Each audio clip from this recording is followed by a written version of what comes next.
دعویٰ کی آخر امپورٹنس کیا ہے اور کیا یہ ہر مسلم مرد اور عورت پر لازم ہے؟ میں یہ کہوں گا بلال کہ دعویٰ امپورٹنٹ نہیں ہے، دعویٰ لازمی ہے. دعویٰ اس ایج میں کرٹیکل ہے. دعویٰ وہ چیز نہیں کہ سبحان اللہ او چلو اچھی بات ہے کرنی چاہیے، چلو ہم نالج سیکھ رہے ہیں، ہم نماز پڑھ رہے ہیں، ہم تہجد پڑھ رہے ہیں، ہم حرام سے بچیں، ٹھیک ہے چلو اس میں دعوت بھی کر لیتے ہیں کبھی کبھی. نو سبحان اللہ، اب زمانہ ایسا رہ رہا ہے کہ ساروں کو دعوت میں انوالو ہونا چاہیے.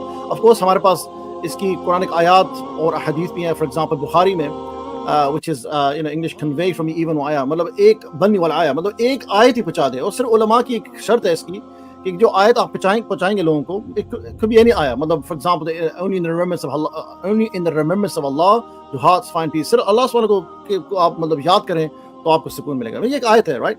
تو علماء صرف کہتے ہیں اگر آپ نے ایک آیت پہنچانی ہے کسی انسان کو رائٹ، یہ دعوت ہے، تو کم از کم اس کا انڈرسٹینڈنگ ہو جائے، تھوڑا سا مفہوم ہو جائے تھوڑا سی. اینڈ آف کورس سورۃ عمران میں I think verse 104 where Allah says in the Quran, let there rise amongst you a group or band of people to call all that is goodness and enjoin the right and forbid the evil, and وہی successful ہیں، مفلح ہوں، وہی successful ones. تو of course اس کے علاوہ بھی کافی مطلب آیات حدیث ہیں سبحان اللہ جو صحیح حدیث ہیں.